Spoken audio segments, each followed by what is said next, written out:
আমি তাহলে আসি আব্বা। দেই হেউনে চালাইস বাজান। আইসা আর এক কাম কইরো, তুমি এখানে থাইকো, আমি দুপুরবেলা বাড়ি যাওয়ানোর সময় তোমারে লইয়া যাবো। আরে না না, আমি চা খাওয়া শেষে একটু গ্যারামটা ঘুরা তারপর বাড়ি চলে যাম। তাহলে এক কাম করি বাজান, তুমি চা খাওয়া শেষ করো, আমি তোমারে বাড়িতে পৌঁছাই দিয়া তারপর গঞ্জে যাবো। না রে বাজান, তুই কামে যা। সকাল সকাল গঞ্জে না গেলে রিক্সার খেপ পাবি না। খ্যাপ আগে নাকি আমার আব্বা আগে? এইটুকু রাস্তা আমি পায়ে হাইটেই যাইতে পারবো। তুই কামে যা বাজান। আইসা আব্বা। মানুষ হাসাই করে বোরহান, রাজার ছেলে হয় রাজা আর প্রজার ছেলে হয় প্রজা। এই কথা কেন কইলেন ব্যাপারী সাহেব? তোর কি মনে আছে তোর বাবায় আমাগো বাড়িতে কামলা কিষানের কাম করতো?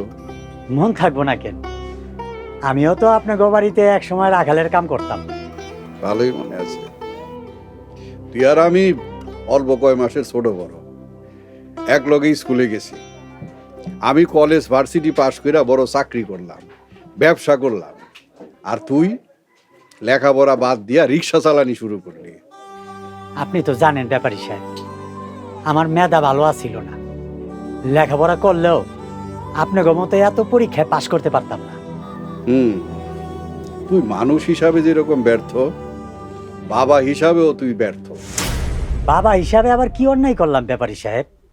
আমারে দেখ, আমি নিজে পড়াশোনা করছি, বড় চাকরি করছি, ব্যবসা করছি, আবার ছেলেরেও শিক্ষিত করছি।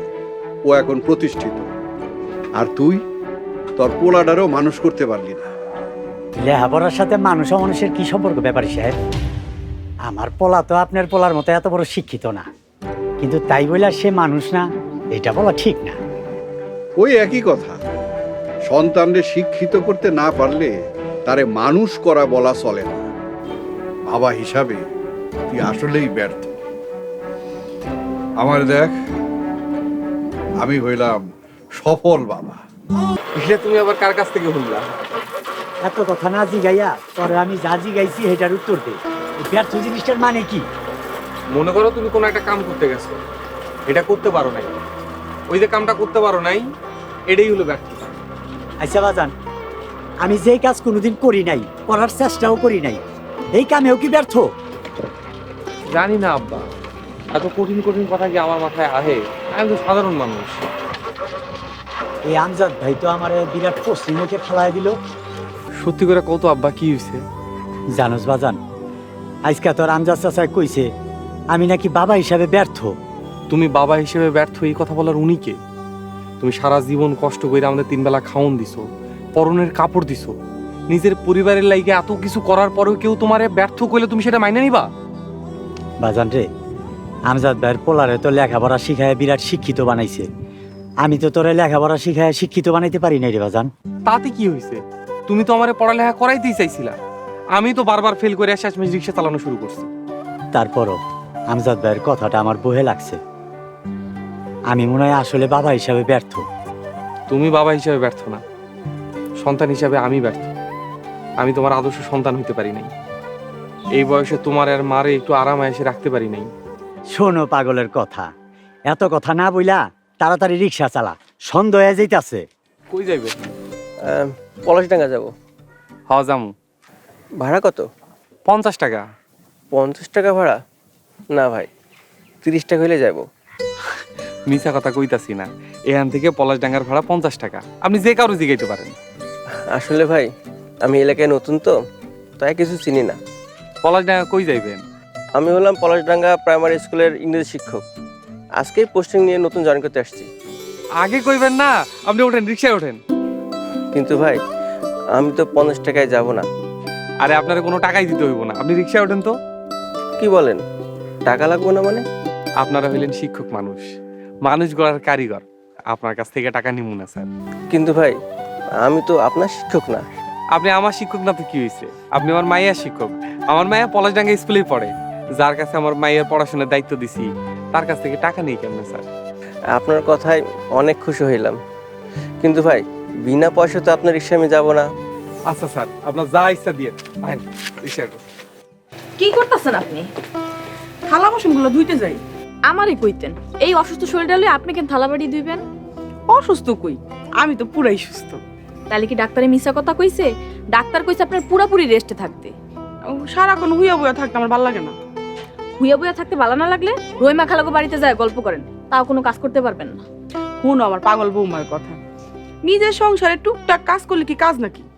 আপনার পোলা যদি দেখে যে আপনি কাম করতেছেন আর আমি বয়ে আছি, তাইলে আর এই বাড়ির বাত আমার কপালে নাই, সোজা বাপের বাড়ি পাঠায় দিব। তুমি হুদাই ভয় পাইতেছো। আমার পোলাইকে আয়া দেখতাছে যে আমি কাম করতাছি। আপনার পোলায় না দেহ, আল্লাহ তো দেখতেছে। আপনি আমার মায়ের সমান, আপনি কাম করবেন আর আমি শুয়ে বয়ে থাকবো, এটা আল্লাহ কোনো সহ্য করবো না। আমার বৌমার লগে কথায় পারমু না। আম্মা, আপনি ঘরে যান, আমি হাড়ি পাতিল দুয়া লই আইতাছি। আইসা বৌমা।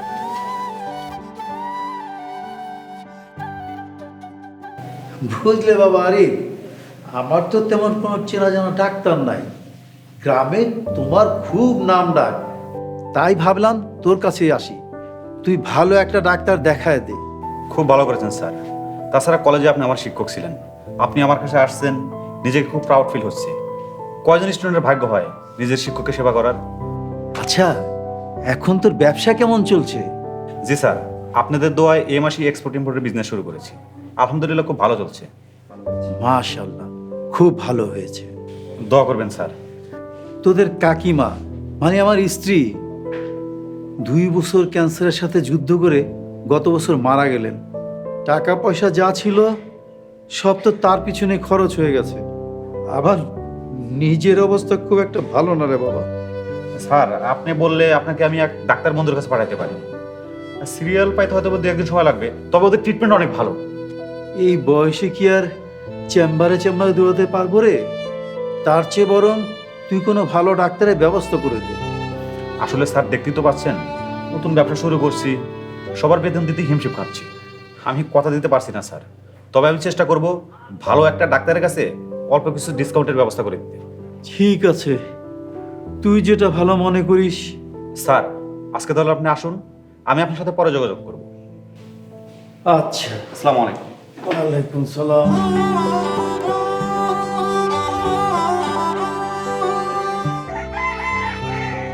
হাসেন কে ভাইজান?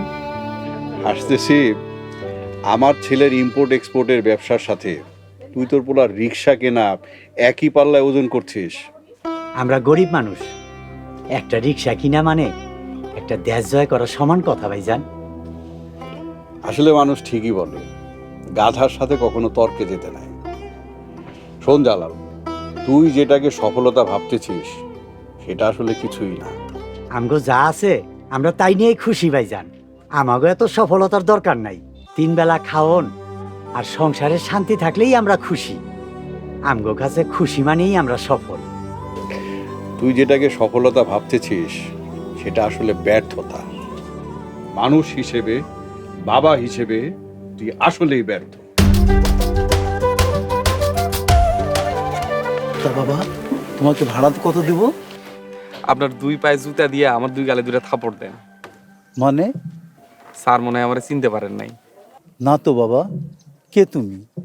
স্যার, আমি জাফর। 2005 সালে এসএসসি পাশ করে আপনার কলেজে ভর্তি হয়েছিলাম। অবশ্য 3 মাস পর পড়ালেখা বাদ দিয়ে টিসি নিয়েছিলাম, এই জন্য মনে হয় আমার মনে নাই। এমনিতেই অনেক বয়স হয়েছে তো, তাই সবার চেহারা মনে থাকে না। ভুলে যাওয়ারই কথা স্যার, আপনার হাত দিয়ে কত হাজার হাজার ছাত্রছাত্রী শিক্ষিত হয়েছে, সবার চেহারা তো আর মনে রাখার কথা না। যাই হোক বাবা, তোমার সাথে কথা বলে খুব ভালো লাগলো। তা ভাড়া দেব কত তাই বলো। আমি তো কইলাম স্যার, আপনার 2 পায়ে জুতা দিয়ে আমার 2 গালে 2টা থাপড় দেন। আপনি আমার শিক্ষক, আপনার কাছ থেকে ভাড়া নিমু স্যার? এই রোদের মধ্যে গঞ্জ থেকে এত দূর নিয়ে আসলে তা ভাড়া নেবে না? আপনি আমার শিক্ষক মানুষ, জীবনে একটা অক্ষর হইলেও আমি আপনার কাছ থেকে শিখছি। আপনার কাছ থেকে ভাড়া নিছি শুনলে মানুষ তো আমার থুতু দিব স্যার। আমি আসি স্যার। দাঁড়াও বাবা। কোন স্যার? আজ সকাল থেকে বারবার মনে হচ্ছিল যে জীবনে অনেক কিছুই শিক্ষিত করলাম, কিন্তু কাউকে মনে হয় মানুষ করতে পারলাম না। শিক্ষক হিসেবে আমি মনে হয় ব্যর্থ, কিন্তু তুমি আমার ধ্যান ধারণা সব পাল্টে দিলে। বুঝলাম না স্যার। জীবনে এই হাতে অনেককে শিক্ষিত করে ডাক্তার, ইঞ্জিনিয়ার, বিজ্ঞানী বানিয়েছি। তারা শিক্ষিত হয়ে মানুষ হয়েছে কিনা জানি না। আজ আজ তোমাকে দেখে খুব খুশি লাগছে। অন্তত একজনকে তো মানুষের মতো মানুষ বানাতে পেরেছি। শোনো, তোমাকে ভাড়া দিয়ে অপমান করব না, এই টাকাটা রাখো, তোমার মেয়েকে কিছু কিনে দিও। লাগবো না স্যার, আপনি শুধু আমার মেয়ের জন্য দোয়া করেন, আমার মেয়ে যেন মানুষের মতো মানুষ হইতে পারে।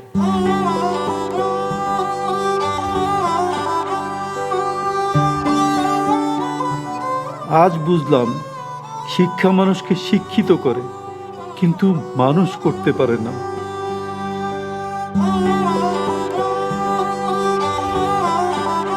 আমার সবগুলা শাড়ি পুরাতন হয়ে গেছে, একবারে তেনা তেনা হয়ে গেছে। যদি সম্ভব হয় আমার লেগে একটা শাড়ি কিনে আইনি। হাতের যে অবস্থা, এখন বাড়তি কোনো কিছু কেনার মতো টাকা নেই। আচ্ছা হুনো, আমার কাছে মুরগির ডিম বেচে কিছু টাকা আছে, ওইটা দেই, ওইটা দিয়ে তুমি একটা শাড়ি কিনে আইনি। চোখের সামনে আম্মা পুরাতন কাপড় পরে তো দেখতে নিজের কাছেই খারাপ লাগে। ঠিকই কইছো, আমি কালকে আমার লাগে একটা শাড়ি কিনে আনো। আচ্ছা ঠিক আছে, অনেক রাইত হয়েছে, আমি শুয়ে পড়ি। চলো।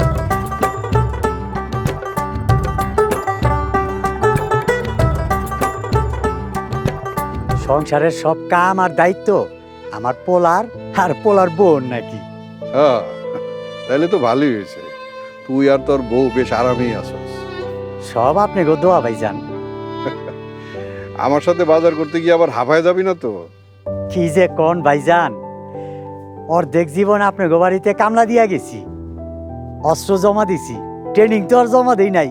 চল তাইলে, আজকে মেলা বাজার করতে হইব, অনেক মানুষের আয়োজন। চলেন ভাইজান।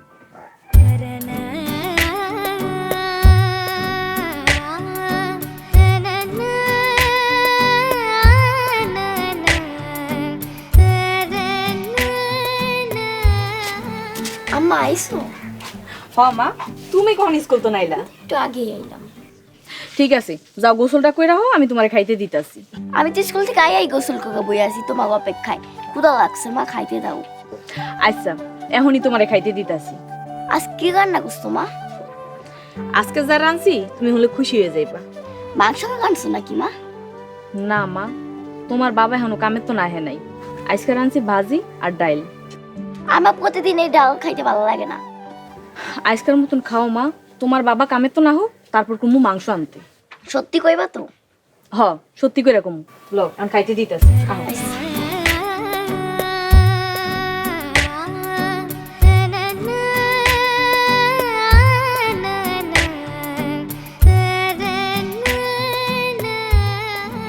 আসসালামু আলাইকুম ভাইজান। আমিও আপনার বাড়িতে যাওয়ার কথা ভাবতেছিলাম, ভাগ্য ভালো যে দোকানেই দেখা হয়ে গেল। কেন যাইতে চাইছিলাম আমার বাড়িতে? জরুরি কিছু? গতকালকে যে আমারে নিয়ে এতগুলা বাজার করলেন, আজ তো মরহুম ভাবিজানের মৃত্যুবার্ষিকী। সকাল সকাল শুরু না করলে দুপুরের মধ্যে খাওন রেডি হইব না। আমার বাড়িতে যাওয়ার দরকার নাই, ওই আয়োজনটা হইতাছে না, আমার শরীর ভালো নাই, আমি গেলাম রে। আরে, এই অসুস্থ শরীর নিয়া আমজাদ ভাই কেন যে বাইরে আসলো? এই অসুখ কি শরীরে চাচা? অসুখ তো মনে। বুঝলাম না। কেন, আপনি খবর কিছু শুনেন নাই? না তো, কোনো কিছুই তো আমি শুনি নাই। এই আমজাদ চাচার পোলা মৃত্যুবার্ষিকীর মিলাদে আইব না বইলা কইছে। কয় কি মায়ের মৃত্যুবার্ষিকীতে একমাত্র বলা থাকতে পারবো না? এর থাইকেও বড় ঘটনা তো আপনি শুনেনই নাই। বড় ঘটনা? এইটা আবার কি? এই আমজাদ চাচার পোলা ঢাকার এক ব্যবসায়ীর মাইয়ারে বিয়া করছে। এরাও নাকি বিশাল বড় লোক। এতে মন খারাপ করার কি আছে? আমজাদ ভাইয়ের পোলাও তো বড় ব্যবসায়ী, আর বিয়াও করছে একটা ব্যবসায়ীর মাইয়ারে, ভালোই তো মানাইব। আরে চাচা, আপনি তো কিছুই জানেন না। এই যে আমজাদ চাচার পোলা যে বিয়া করছে, এ তো কাউরেই জানে নাই, আমজাদ চাচারেও পর্যন্ত জানে নাই। যেই বাবা এত কষ্ট করে পোলারে মানুষ করছে, এই পোলা নিজের বিয়াতে বাপরেও জানাইলো না। চাচা, আমরা তো সাক্ষী। এই যে আমজাদ চাচার বউটা মরার পর আমজাদ চাচা কত কষ্ট কইরা আরিফরে মানুষ করলো, দ্বিতীয় বিয়াটা পর্যন্ত করলো না, আর এই কষ্টের প্রতিদান এই দিল। আরে, সন্তান কেন বাবা মার সাথে এরকম আচরণ করে? এদের মধ্যে কি কৃতজ্ঞতা বলে কিছুই নাই? জানি না চাচা, আমারে কাপটা দেন। কেন, আমার এক কাপ চা দাও। দিতেছি।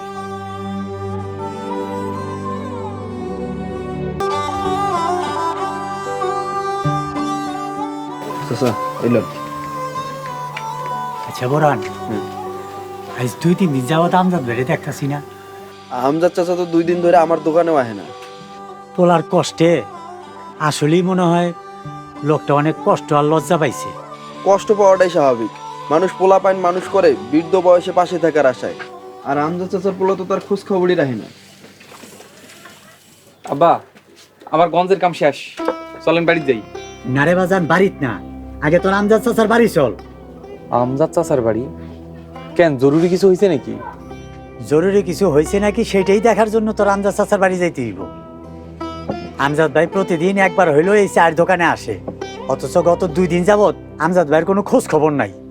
তাহলে তো মনে হয় আসলেই কোনো ঝামেলা হয়েছে। আপনি আমার রিক্সায় ওঠেন। বোরান, আমি গেলাম।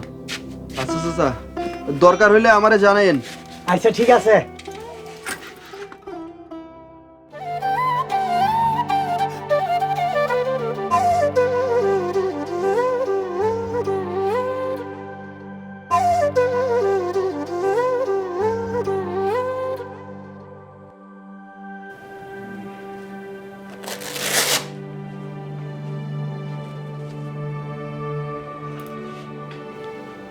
ভাগ্যিস সময় মতো আপনারা আমাকে ডেকেছেন, তা না হলে যে কোনো সময় যে কোনো দুর্ঘটনা ঘটতে পারত।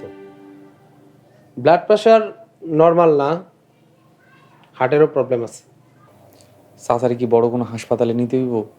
আপাতত সেরকম কিছু দেখছি না, তবে রোগী খুব দুর্বল, ওনার রেস্টের প্রয়োজন আছে। কোনো রকম টেনশন বা দুশ্চিন্তা করা যাবে না। আসলে আমজাদ ভাইজান তো বাড়িতে একা থাকেন, তাই গত 2 দিন ওনার যত্ন নেওয়ার মতো কেউ আসিল না। আমরা তো জানতামই না চাচার শরীর খারাপ। এখন যেহেতু জানছেন, পারলে ওনার যত্ন নেন আর ওনার আত্মীয় স্বজনদের খবর দেন। পরিচিত মানুষ কাছে থাকলে রোগী সুস্থ হয়ে যেতে পারে। এখন তাহলে আমি আসি। চলেন ডাক্তার সাহেব, আমি আপনার আগে দিয়ে আসি। জি চলো। বাজান, তুই তোর চাচার দিকে একটু খেয়াল রাখিস। ঠিক আছে। আমি একদিন যেতে হবে, তবে কি আর দিতাম জীবন, কাঁদিতাম কি তবে। ভাইজান তো মনে হয় এখন অনেকটাই সুস্থ আছেন। আলহামদুলিল্লাহ ভালো আছি। সবই তোর ছেলে জাফর আর লতা বৌমার চেষ্টা। ওরা 2জন না থাকলে এই যাত্রায় তো আমি মনে হয় বাঁচতাম না। কয়দিন ধরেই ভাবছিলাম আপনার এই অসুখের কথা আপনার পোলারে জানান দরকার। না থাক, এর মধ্যে অরগর এইসব জানায় বিরক্ত না করাই ভালো। এটা কি কোন ভাইজান, বাবার এরকম অসুখের সময় পোলার পাশে থাকা উচিত। তাছাড়া আপনার অসুখের কথা শুনলে আরিফ বাবাজি তাড়াতাড়ি ছুটে আসবো। কি হয়েছে চাচা জান? বুঝতে পারছি, আরিফ ভাইয়ের কথা মনে পড়ছে। আচ্ছা ঠিক আছে, আমি আজকেই ঢাকায় গিয়া আরিফ ভাইরে আপনার অসুখের কথা কমো, তারপর ওনারা ধইরা বাড়িতে লয়ে যাবো। আরিফ আরিফ সব জানে রে বাবা। আপনার পোলা সব জানে? জানে, আমি মোবাইল করে অনেক কইছিলাম।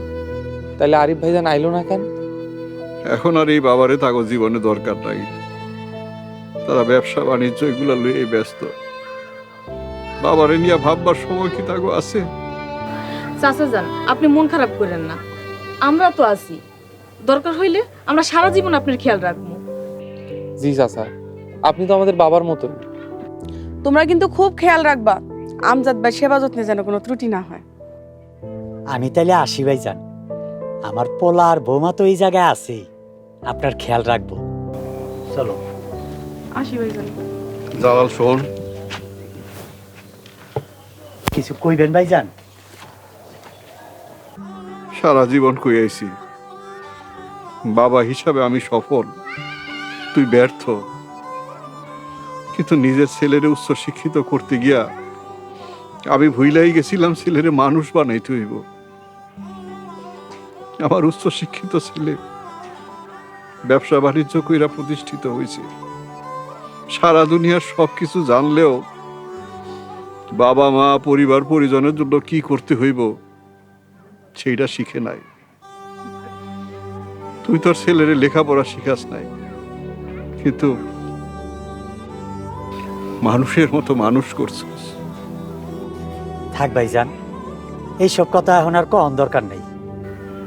না রে জালাল, আমারে তুই কইতে দে। সারা জীবন ধরে অপমান কইরাইছি, আমারে তুই মাফ কইরা দে ভাই, আমারে মাফ কইরা দে।